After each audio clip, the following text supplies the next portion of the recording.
आज जो हम टॉपिक डिस्कस करेंगे वो टॉपिक श्रीलंका क्राइसिस से रिलेटेड है। श्रीलंका में संकट इन दिनों हम काफ़ी ज़्यादा देख रहे हैं कि श्रीलंका में एक पॉलिटिकल अनस्टेबिलिटी, लोग सड़कों पर उतर आए हैं। वहाँ के राष्ट्रपति, प्रधानमंत्री सभी श्रीलंका छोड़ कर करके और दूसरे देश में शरण ले लिया है।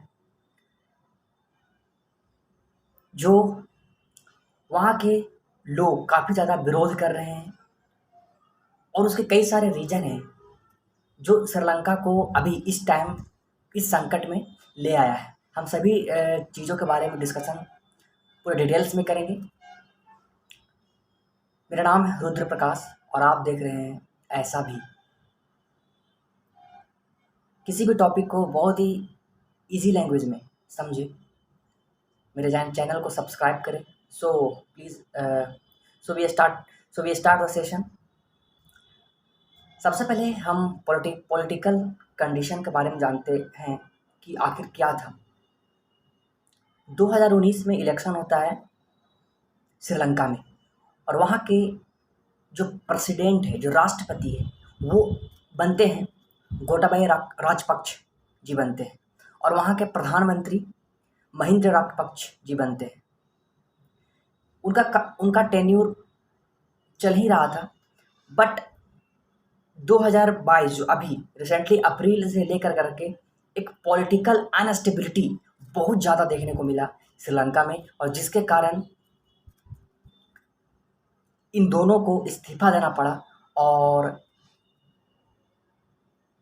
लोग बहुत ज़्यादा भड़के हुए थे इन लोगों पे। इस कारण से ये श्रीलंका छोड़ मालदीव में चले गए थे।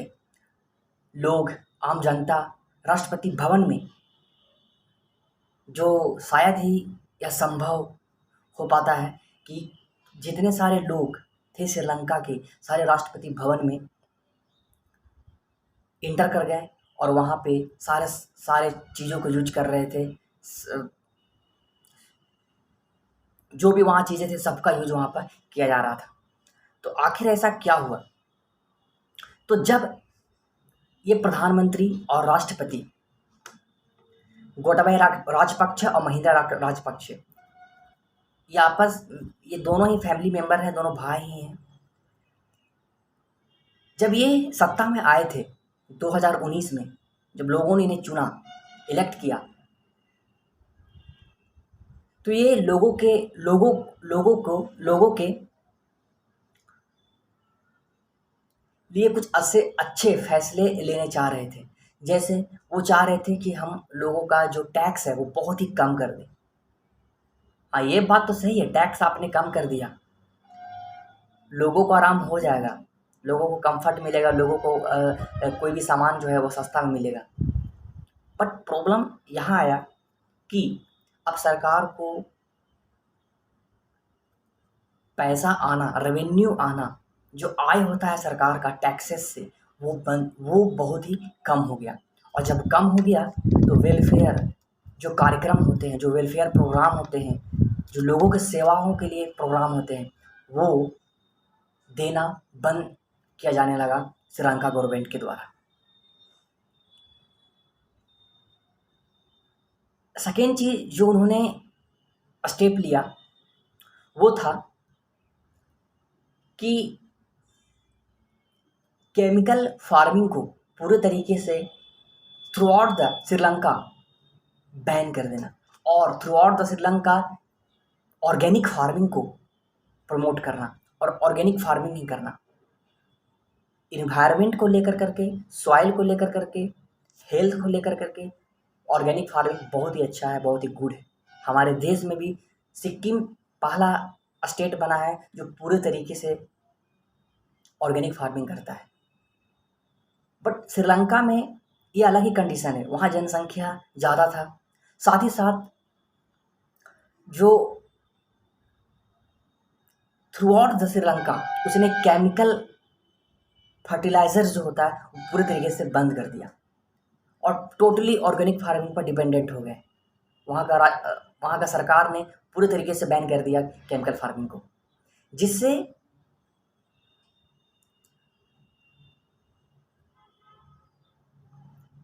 अगर हम इसका ऑर्गेनिक फार्मिंग का बात करें तो लॉन्ग टर्म में तो इसका इफेक्ट दिखेगा, बट शॉर्ट टर्म में जो अभी इसका टर्म है, इसने पूरे श्रीलंका में भूचाल ला दिया। 2019 के बाद से जो राइसेस और अदर प्रोडक्ट्स थे, टी था, सारा प्रोडक्शन 50% तक कम गया।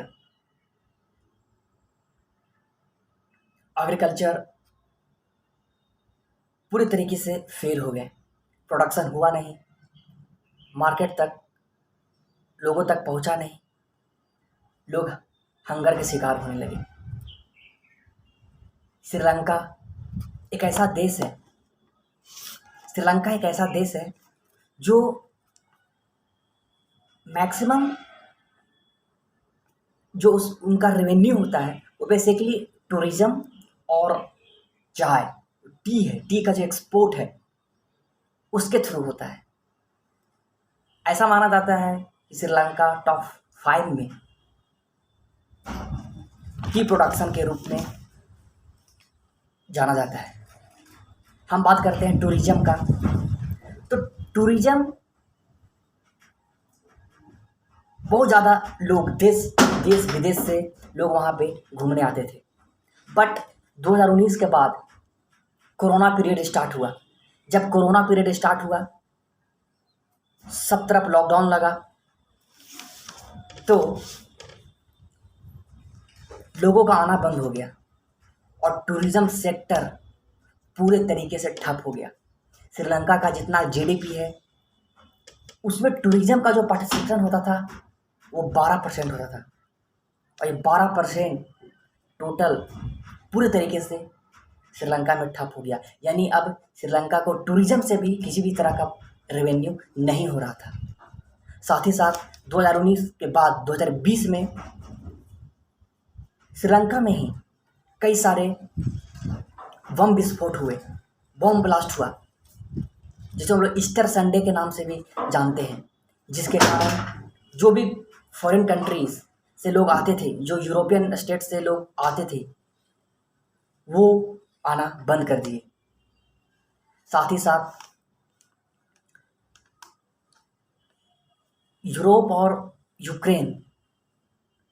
रसिया और यूक्रेन में युद्ध चला, जिसके कारण से भी लोग भय से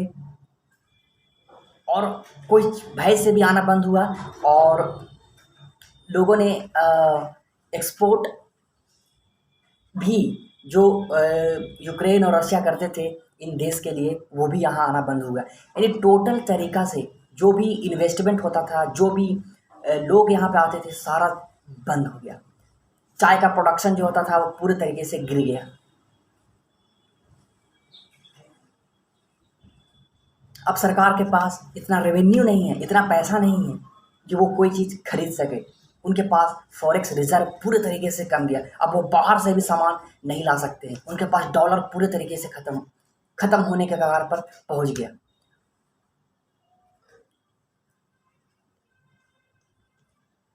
इस तरह वहाँ के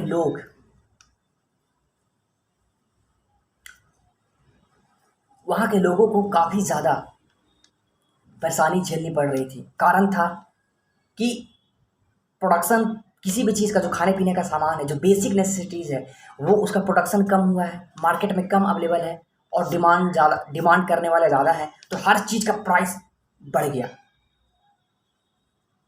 एक कप चाय का प्राइस 100 रुपीज़ हो गया, 1 केजी चावल का दाम 250 रुपये केजी हो गया, एक गैस सिलेंडर का दाम 1400 से 1500 हो गया। पेपर्स बाहर से आते थे, वो आना बंद हो गया। पेपर्स जब आना बंद हुए तो सरकार ने एग्ज़ाम कैंसिल करने लगे विद्यार्थियों का, कोयला जो हम बाहर से श्रीलंका इंपोर्ट करता था वो भी बंद हो गया।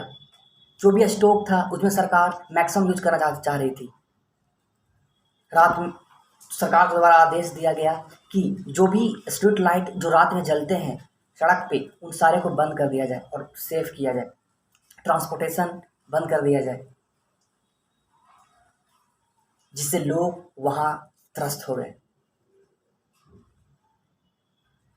लंबी लंबी कतारें लाइनों में लगी रहती थी और इन कारणों से लोग पूरी तरीके से परेशान हो गए और उन्हें इन सारी चीज़ों पर, इन सारी गतिविधियों पर उतरना पड़ा।